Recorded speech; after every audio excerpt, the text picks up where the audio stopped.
Hello everyone, this is fourth video lecture of chapter 1 Geography, the Earth's crust and landform of class 7.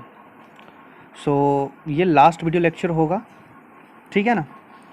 पिछले video lectures में mainly हम लोग पढ़ चुके हैं एनवायरनमेंट के बारे में, फिर पढ़ चुके हैं चेंज इन एनवायरनमेंट के बारे में, फिर पढ़ चुके हैं स्फीयर ऑफ द अर्थ के बारे में, layers of the earth, rocks, types of rocks and rock cycle को।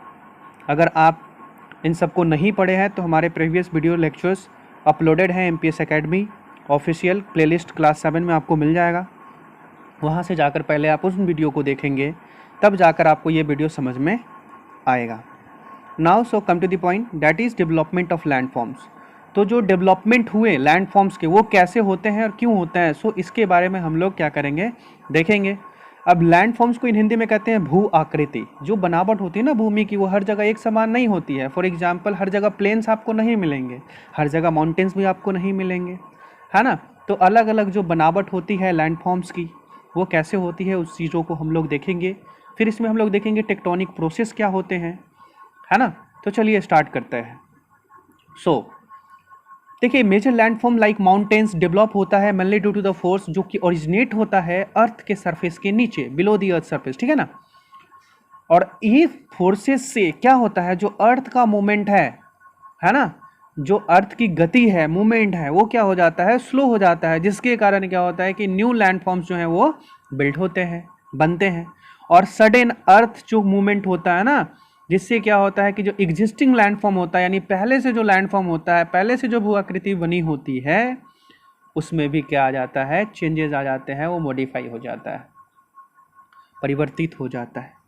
सो we will now study some process that create or modify landform. So हम लोग जो हैं, हम लोग क्या पढ़ेंगे, कुछ प्रोसेस को पढ़ेंगे, कुछ प्रक्रियाओं को पढ़ेंगे जो कि नया क्रिएट करते हैं लैंडफॉर्म्स को, या जो पहले के लैंडफॉर्म्स हैं उसको क्या करते हैं, मॉडिफाई करते हैं। सबसे मेजर चीज़ है वो है वोल्केनो।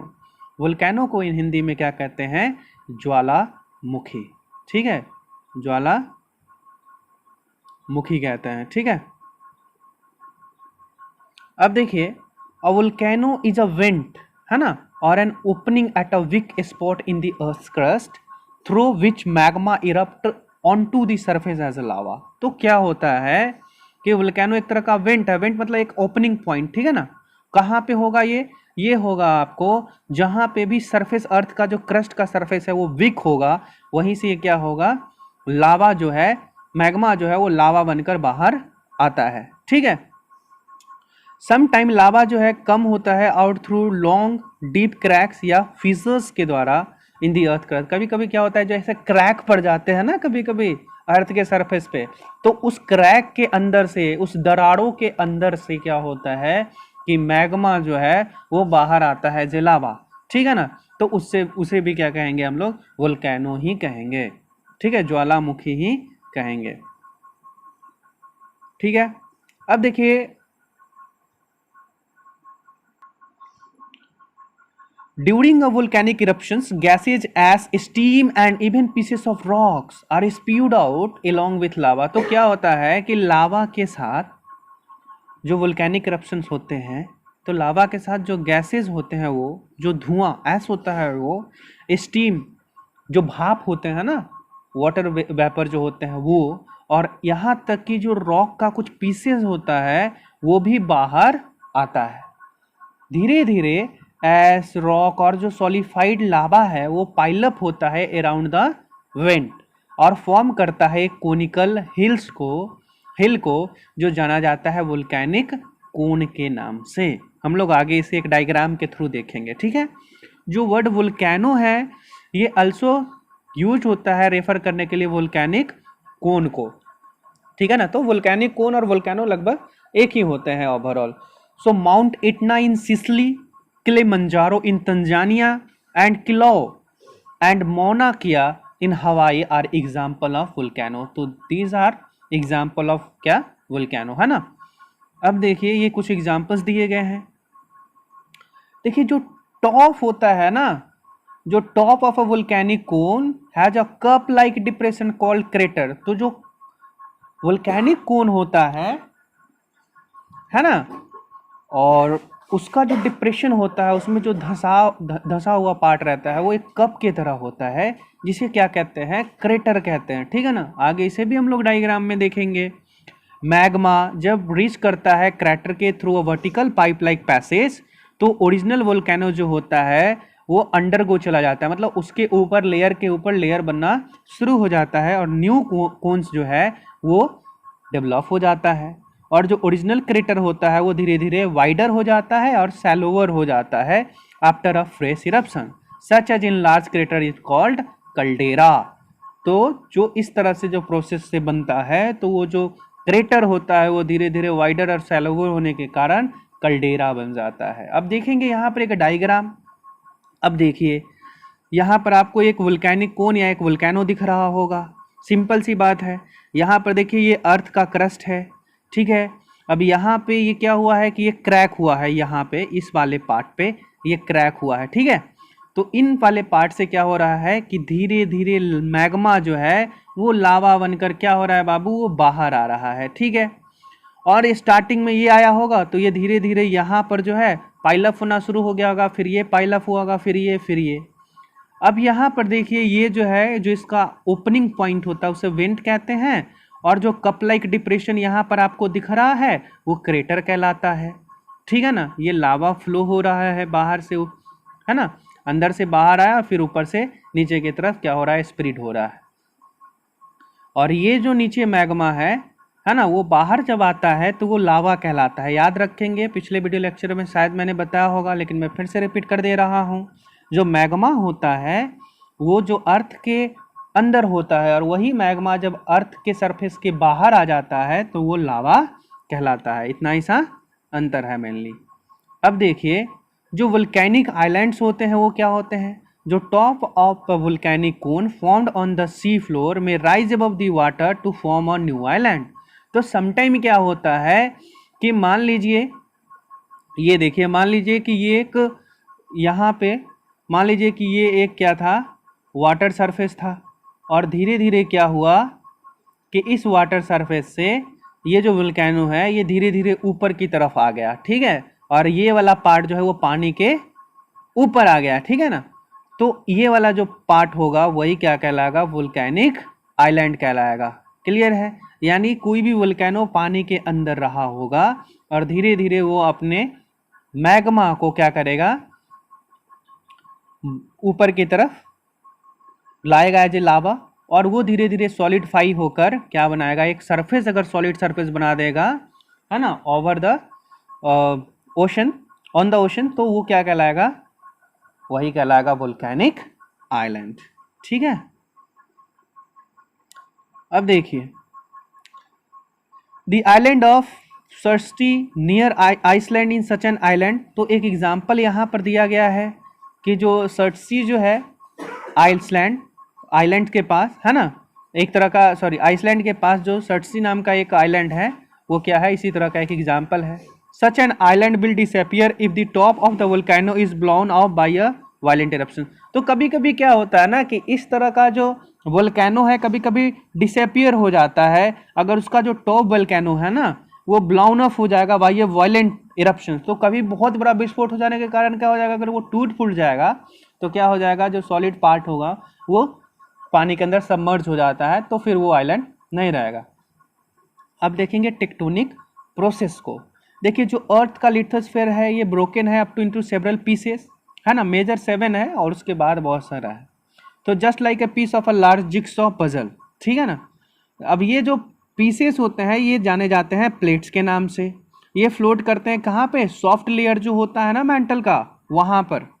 और जो फ्लो होता है partially molten material within the metal causes the plates of the lithosphere to move relative to each other. तो एक दूसरे के साथ वो क्या करते हैं, मूवमेंट करते हैं।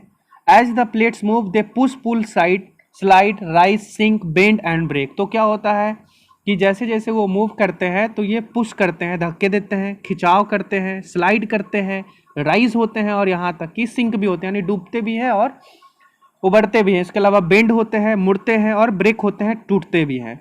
तो इन सारे प्रोसेस जो है ओवर मिलियंस ऑफ ईयर्स में टाइम लगते हैं, जिससे क्रिएट होता है मेजर लैंडफॉर्म्स, और they are called tectonic process. After the Greek word tekton, जिसका मतलब होता है बिल्डर, ठीक है ना, बनाने वाला। तो इस तरह से क्या होता है कि बहुत तरह के जो लैंड फॉर्म्स हैं उनका फॉर्मेशन होता है इस प्रोसेस से, और इस प्रोसेस को हम लोग कहते हैं टेक्टोनिक प्रोसेस, ठीक है।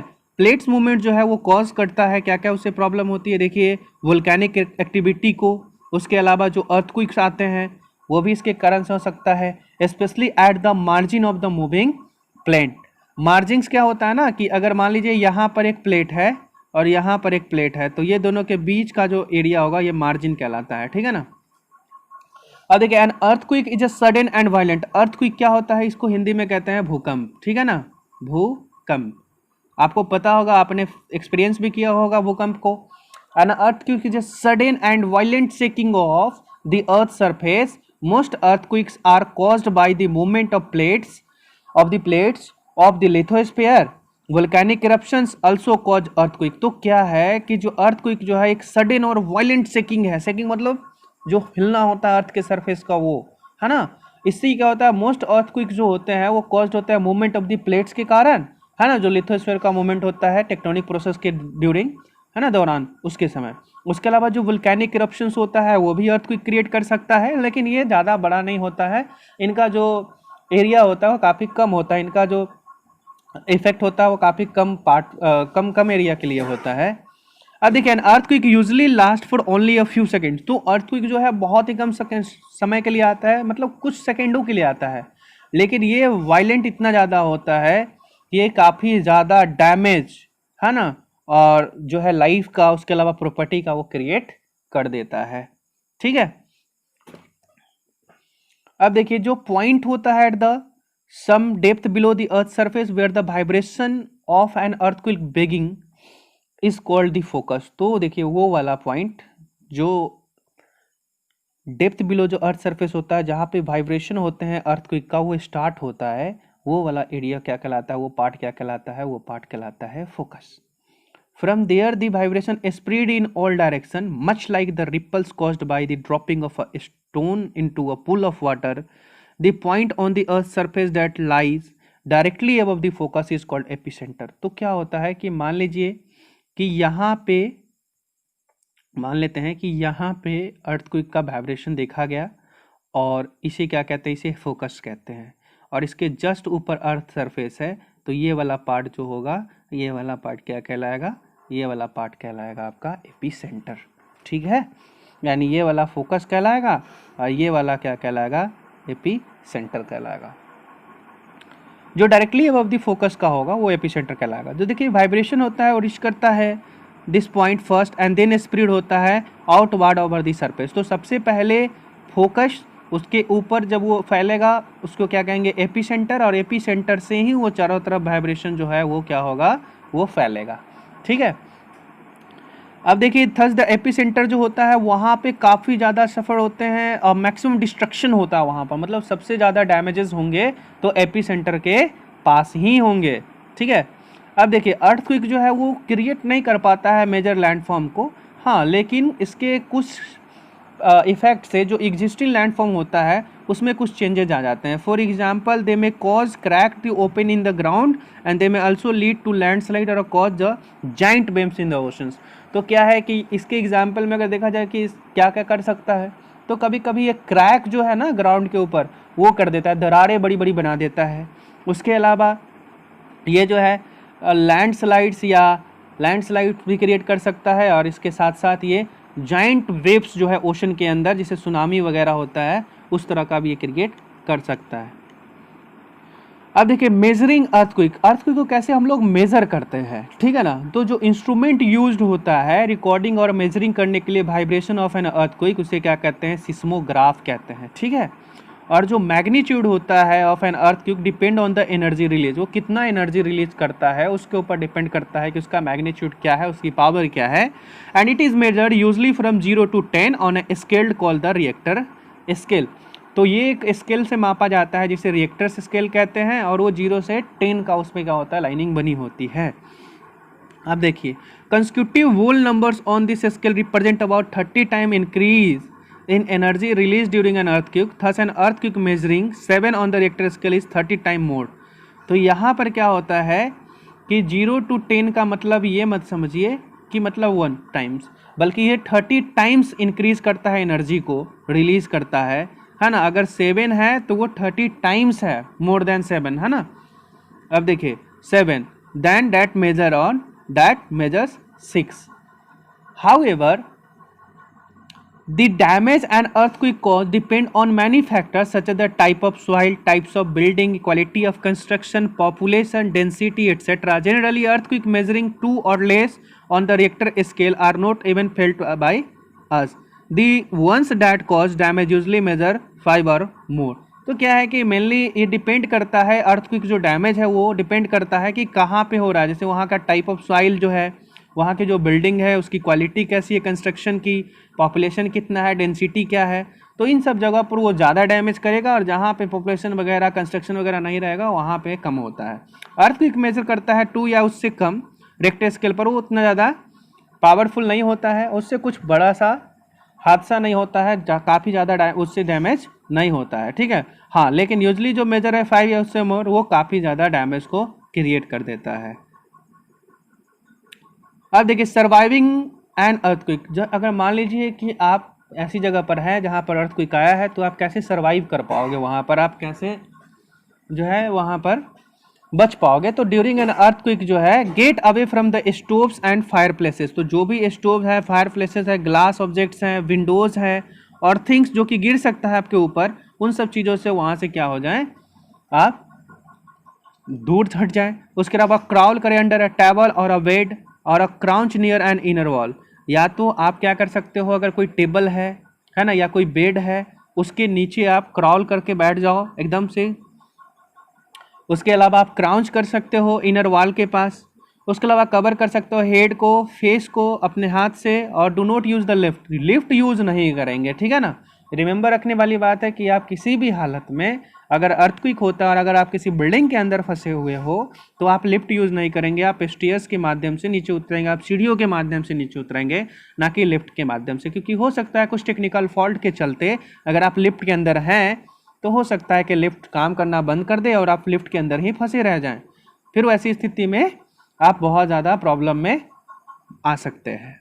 अब देखिए, if you are outdoors move away from the buildings, trees, poles, hoardings etcetera. अगर आप आउटडोर में है, अगर आप घर से बाहर हैं, तो ऐसी स्थिति में आप क्या करोगे, बिल्डिंग से दूर चले जाओगे, ट्रीज, पोल्स, होर्डिंग्स वगैरह जो लगे होते हैं उनसे दूर चले जाओगे, एक प्लेन एरिया में रहोगे। If earthquake are frequent where you live, you and your friends and family should regularly take part in drills to practise what to do during earthquake. अगर आप वैसे एरिया में रहते हो ना जहाँ पे प्रॉब्लम क्रिएट होती है, बार बार अर्थक्वेक्स आते हैं, तो आपको और आपके फ्रेंड्स को, इवन फैमिली के साथ क्या करना चाहिए, हमेशा ड्रिल्स जो होते हैं, यानी इसकी जो प्रैक्टिस कराई जाती है कि कैसे अर्थक्वेक के समय बचा जाना चाहिए, कैसे क्या करना चाहिए, उसमें आप पार्टिसिपेट करो, ठीक है।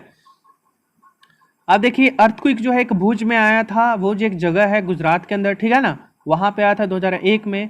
अ पावरफुल अर्थक्वेक, है ना, measuring about 7 on the Richter scale hit the Indian state of Gujarat on the 26 जनवरी 2001, है ना। 26 जनवरी रिपब्लिक डे के दिन 2001 में क्या होता है कि एक बहुत बड़ा भूकंप जो है वो आता है भुज में, जो कि गुजरात का पार्ट है, ठीक है ना। अब देखिए इससे क्या होता है, इससे बहुत ज़्यादा मात्रा में लोग मारे गए थे, मोर देन 20,000 पीपल। देखिए यहाँ पे ये एक डेटा दिया गया है, डेटा में चेंजेस आते रहते हैं, चेंजेस हुए होंगे ज़रूर। ये 20,000 लिखा हुआ है, इसका मतलब ये नहीं होगा कि 20,000 ही लोग मरे होंगे, मतलब मोर देन 20,000। और डिस्ट्रॉइंग किया था लगभग, है ना, 4 लाख हाउसेस। उसके अलावा अबाउट 16 मिलियन पीपल जो हैं, है ना, 16 मिलियन पीपल जो हैं उस समय डायरेक्टली और इनडायरेक्टली इफेक्ट हुए थे। लगभग 1,60,00,000 लोग जो हैं इस अर्थक्वेक से क्या हुए थे, डायरेक्टली और इनडायरेक्टली इफेक्ट हुए थे। अब देखिए जो अर्थक्वेक है, इसका एपिसेंटर जो था ये था भुज, इन कक्ष के पास, है ना, जो region around Bhuj therefore suffered the maximum damage. तो क्या हुआ कि इसका जो एपिसेंटर था ना वो कहाँ था, वो था भुज यानी कक्ष के पास। सो उसके कारण क्या हुआ कि वहाँ पे मैक्सिमम डैमेज हुआ, ठीक है। और वहाँ पे पॉपुलेशन भी काफ़ी ज़्यादा मात्रा में रह रहे थे. So going by record of previous earthquake and their effect the risk of violent and destructive earthquake are very high in the Bhuj region. तो पिछले रिकॉर्ड्स को अगर देखा जाए तो यहाँ पर जो है कि जो रिस्क है वायलेंट और डिस्ट्रक्टिव अर्थक्वेक का ये काफ़ी ज़्यादा हाई है भुज रीजन में. So the rules for constructing quake resistant building should have been strictly followed. तो इस रीजन में क्या होता है ना कि उस तरह से बिल्डिंग बनाई जाती है कि अर्थक्वेक आया तो मिनिमम डैमेज हो उसका, ठीक है ना, और उसे स्ट्रिक्टली फॉलो करवाया जाता है यहाँ के लोगों के द्वारा. So this could have restricted the collapse of building, जिससे क्या होगा कि जो बिल्डिंग का जो टकराव है वो कम हो जाएगा, which is the main cause of death in any earthquake. तो मेन कॉज जो होता है अर्थक्वेक के अंदर किसी की डेथ होने की तो वो बिल्डिंग का गिरना होता है. इसके अलावा जो भुज है ना, रीजन फेयरली डेंसली पॉपुलेटेड था. So this was another reason for large number of death. तो यहाँ पर जो मैक्सिमम नंबर ऑफ डेथ्स हुआ उसके पीछे का रीजन ये भी था कि ये काफ़ी ज़्यादा डेंसली पॉपुलेटेड था, यानी काफ़ी ज़्यादा लोग यहाँ पर रहते थे. अब देखिए land forms created by the plate movements. तो लैंड फॉर्म जो है वो क्रिएट हुआ प्लेट मूवमेंट्स के द्वारा. जैसे देखिए प्लेट्स में move toward each other, away from the each other और past each other. So when two plates move toward each other the rocks between them wrinkle up to form a fold mountains. This process is known as folding. तो आपको पता है कि जैसे देखिए ये एक प्लेट्स है और ये एक प्लेट्स है, तो क्या है ये एक दूसरे से क्या हो रहा है, एक दूसरे की तरफ ये फोर्स लगा रहे हैं. तो ऐसी स्थिति में क्या होगा कि जब ये दो प्लेट्स फोर्स लगाएंगे तो इस तरह का फॉर्मेशन होगा. दो प्लेट्स लगाएंगे, जो पार्ट हल्का होगा वो उठ जाएगा और जो पार्ट मतलब वेटेड होगा वो क्या हो जाएगा, नीचे की तरफ सिंक कर जाएगा. तो यहाँ पे इस तरह का जो फॉर्मेशन होता है उसे हम कहते हैं फोल्डिंग फॉर्मेशन, ठीक है ना. और जो हमारा हिमालयन माउंटेन है वो फोल्डिंग प्रोसेस के जरिए ही बना है, इसलिए हम उसे फोल्ड माउंटेन्स कहते हैं. अब क्या होता है कि मान लीजिए जब दो प्लेट्स जो हैं एक दूसरे से फ्रैक्चर्स होते हैं तो उसमें रिफ्ट आता है और जिससे अर्थ का क्रस्ट जो है वो क्या होता है, ओपन अप हो जाता है. तो जो फ्लो होता है मोल्टेन मटेरियल का अंडर नीथ में cause chunk of the crust to collapse और be pushed off along a rift. So a rift along which adjacent blocks of rock have been displaced is known as fault. तो देखिए कभी कभी क्या होता है कि मान लीजिए ये क्या है कि एक प्लेट्स है और ये एक प्लेट्स था, ये दोनों प्लेट्स इधर की तरफ और ये इस तरह अपोजिट डायरेक्शन में क्या कर रहे थे, मूव कर रहे थे. तो ऐसी परिस्थिति में क्या होगा कि ये दोनों हट जाएगा और ये वाला पार्ट जो होगा वो ऑटोमेटिकली क्या हो जाएगा, सिंक हो जाएगा, ठीक है ना. तो जो रेस्ड ब्लॉक्स होते हैं ब्लॉक माउंटेन्स और जो संक ब्लॉक होते हैं रिफ्ट वैली कहलाते हैं, ठीक है ना. तो जो ये उठा हुआ पार्ट होगा वो क्या कहलाएगा, वो ब्लॉक्स कहलाएंगे, और जो धंसा हुआ ये जो पार्ट दिख रहा है आपको ये जो होगा वो क्या कहलाएंगे, वो कहलाएंगे रिफ्ट वैली, ठीक है. समटाइम क्लास 6 में इसको काफ़ी अच्छे से पढ़ाया गया है. सो समटाइम टू प्लेट्स में स्लाइड पास्ट ईच अदर और such movement does not create major landforms but may change existing ones by forming faults and causing earthquake and landslides. तो क्या होता है कभी कभी जो टू प्लेट्स हैं वो स्लाइड करते हैं एक के ऊपर, ठीक है ना, एक दूसरे के ऊपर. तो ऐसे मूवमेंट तो नहीं, कोई बड़ा सा मेजर लैंडफॉर्म क्रिएट नहीं होता है, लेकिन जो एग्जिस्टिंग वंस है उसमें कुछ आ जाते हैं. उसके अलावा जो फॉल्ट्स है वो क्रिएट करता है अर्थक्वेक और लैंडस्लाइड को, है ना. फॉल्ट जो है वो अर्थक्वेक और लैंडस्लाइड के कारण भी होता है. So this is the end of this video and ये क्लास 7 के लिए ज्योग्राफी चैप्टर 1 था, इसके साथ ये ख़त्म होता है. और थैंक यू एवरीवन, मिलते हैं नेक्स्ट वीडियो में. Keep studying.